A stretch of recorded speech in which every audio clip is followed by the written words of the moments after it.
Assalamualaikum warahmatullahi wabarakatuh. Perkenalkan, saya Muhammad Idil Akbar Insani dengan NIM 202305100218 dari Program Studi Hubungan Internasional Universitas Muhammadiyah Yogyakarta. Pada kesempatan ini, saya akan mempresentasikan proposal skripsi saya yang berjudul Investasi Perusahaan Cina dalam Pembangunan Smelter PT Aman Mineral Nusa Tenggara, Dinamika Ketenagakerjaan dan juga Kepentingan Nasional Indonesia tahun 2021 hingga 2025. Baik, masuk ke latar belakang. Nah, Indonesia ini merupakan salah satu negara dengan cadangan mineral terbesar di dunia. Potensi tersebut yang menjadi modal penting bagi pembangunan ekonomi nasional. Namun, selama bertahun-tahun, Indonesia ini lebih banyak mengekspor bahan mentah sehingga nilai tambahnya itu justru dinikmati oleh negara lain. Nah, untuk mengatasi hal tersebut, pemerintah Indonesia menerapkan kebijakan hilirisasi mineral melalui pembangunan fasilitas pengolahan atau smelter di dalam negeri. Nah, tujuan utamanya itu adalah untuk meningkatkan nilai tambah, membuka lapangan pekerjaan, memperkuat industri nasional, serta juga meningkatkan daya saing Indonesia dalam rantai pasok global. Namun dalam praktiknya pembangunan smelter masih sangat bergantung pada investasi, teknologi dan juga tenaga ahli dari luar negeri terutama dari Cina. Masuknya investasi Cina didorong oleh dua faktor utama, yaitu yang pertama, kebijakan larangan ekspor mineral mentah Indonesia yang mengharuskan perusahaan asing itu membangun smelter apabila ingin tetap memperoleh akses terhadap sumber daya mineral Indonesia. Terus yang kedua, adanya kebijakan Belt and Road Initiative atau BRI yang mendorong perusahaan-perusahaan Cina itu melakukan ekspansi investasi ke berbagai negara termasuk Indonesia. Jadi akibatnya perusahaan-perusahaan Cina ini memiliki posisi yang sangat dominan dalam industri pengelolaan mineral Indonesia. Salah satu proyek yang menarik perhatian adalah pembangunan smelter PT Aman Mineral Nusa Tenggara di Kabupaten Sumbawa Barat. Nah, PT Aman Mineral ini merupakan perusahaan yang mengelola tambang batu hijau, yaitu salah satu tambang tembaga terbesar di Indonesia.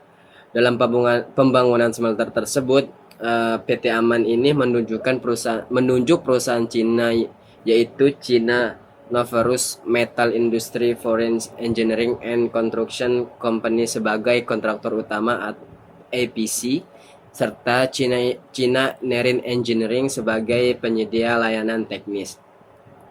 Nah, keterlibatan perusahaan Cina inilah yang menjadi fokus penelitian saya. Selain membawa investasi dan juga teknologi, proyek tersebut juga menghadirkan persoalan ketenagakerjaan. Masuknya tenaga kerja asing asal Cina ini memunculkan berbagai diskusi di masyarakat mengenai kesempatan kerja bagi tenaga kerja Indonesia, efektivitas proses alih teknologi, hingga juga kepatuhan terhadap regulasi ketenaga kerjaan nasional. Padahal Indonesia itu memiliki kepentingan agar investasi asing tidak hanya menghasilkan pembangunan fisik, tetapi juga mampu meningkatkan kualitas sumber daya manusia Indonesia melalui transfer teknologi dan juga peningkatan kompetensi tenaga kerja lokal. Nah, di sisi lain juga Indonesia juga menghadapi dilema. Negara itu membutuhkan investasi asing untuk mempercepat pembangunan industri, tetapi pada saat yang sama harus tetap menjaga kepentingan nasional agar tidak terjadi ketergantungan yang terlalu besar terhadap negara investor. Jadi, karena itu penelitian ini menjadi penting karena ingin melihat bagaimana dinamika ketenaga kerjaan akibat investasi Cina mempengaruhi kepentingan nasional Indonesia. Baik, masuk ke rumusan masalah.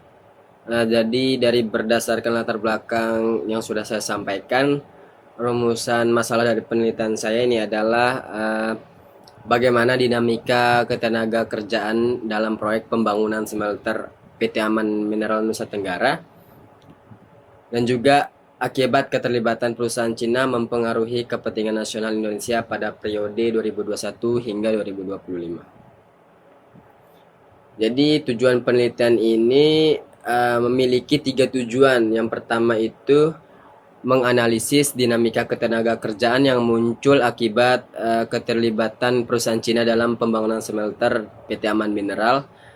Terus yang kedua, menjelaskan implikasi dinamika tersebut terhadap kepentingan nasional Indonesia, khususnya dalam aspek ekonomi dan juga kedaulatan industri.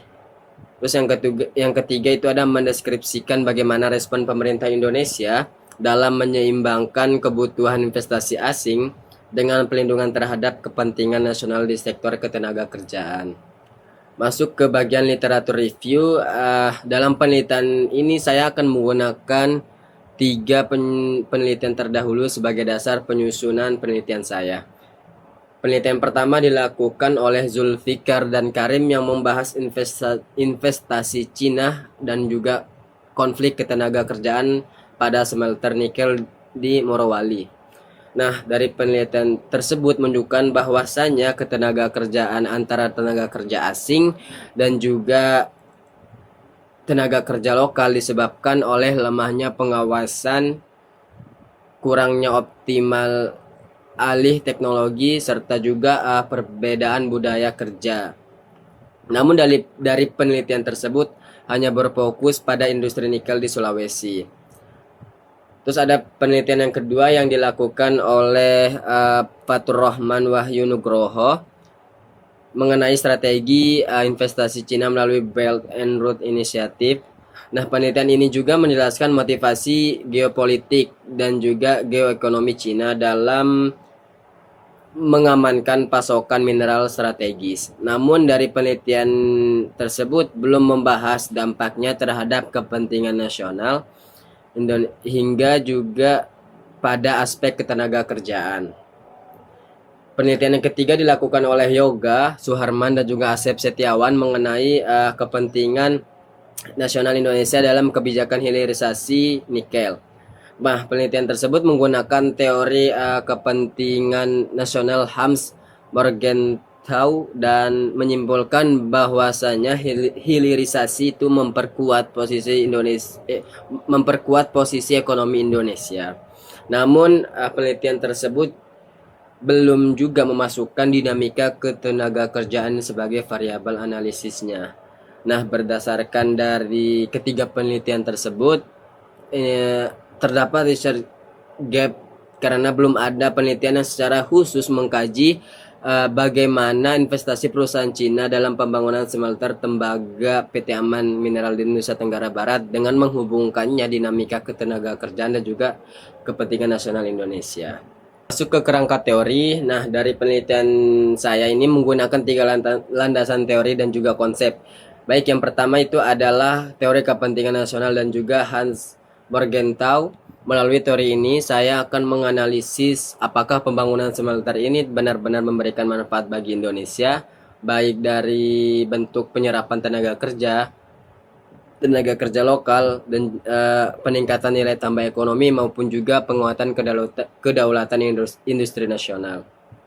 Teori kedua adalah dari teori dependensi yang dikembangkan oleh Raoul Burbidge dan juga Andre Gunder Frank. Nah, teori ini tuh digunakan untuk menjelaskan bagaimana ketergantungan Indonesia terhadap modal teknologi dan juga tenaga ahli dari Cina yang dapat mempengaruhi posisi tawar Indonesia dalam pembangunan industri mineral. Dan selanjutnya saya menggunakan konsep ahli teknologi. Nah, konsep ini menjadi indikator penting untuk melihat apakah tenaga kerja asing ini benar-benar bisa mentransfer pengetahuannya dan juga keterampilannya kepada tenaga kerja Indonesia sebagaimana yang diamanatkan dalam peraturan perundang-undangan. Nah, apabila proses alih teknologi berjalan efektif, maka investasi asing itu dapat memberikan manfaat jangka panjang. Sebaliknya juga, apabila alih teknologi itu tidak berjalan dengan baik, maka ketergantungan Indonesia terhadap tenaga kerja asing akan terus berlanjut. Baik, masuk ke hipotesis. Nah, di penelitian ini hipotesis saya bahwasannya keterlibatan perusahaan Cina dalam membangun smelter PT Aman Mineral menciptakan dinamika ketenaga kerjaan yang cenderung asimetris. Jadi dominasi tenaga kerja asing itu diperkirakan menghambat optimalisasi penyerapan tenaga kerja lokal serta juga belum memaksimalkan proses alih teknologi. Jadi akibatnya tujuan hilirisasi untuk memperkuat kemandirian industri nasional berpotensi belum tercapai secara optimal dan justru memperkuat ketergantungan Indonesia terhadap modal, teknologi, dan juga tenaga kerja asing. Baik, sebagai penutup, penelitian ini tuh diharapkan dapat memberikan kontribusi akademik dalam kajian hubungan internasional, khususnya mengenai hubungan antara investasi asing, dinamika ketenaga kerjaan, dan juga kepentingan nasional Indonesia. Selain itu juga hasil penelitian ini diharapkan dapat menjadi masukan bagi pemerintah dalam merumuskan kebijakan investasi asing yang tidak hanya mendorong pertumbuhan ekonomi, tetapi juga mampu meningkatkan kualitas tenaga kerja nasional dan memperkuat kedaulatan industri Indonesia.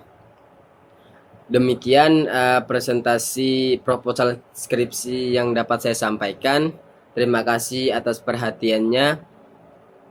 Wassalamualaikum warahmatullahi wabarakatuh.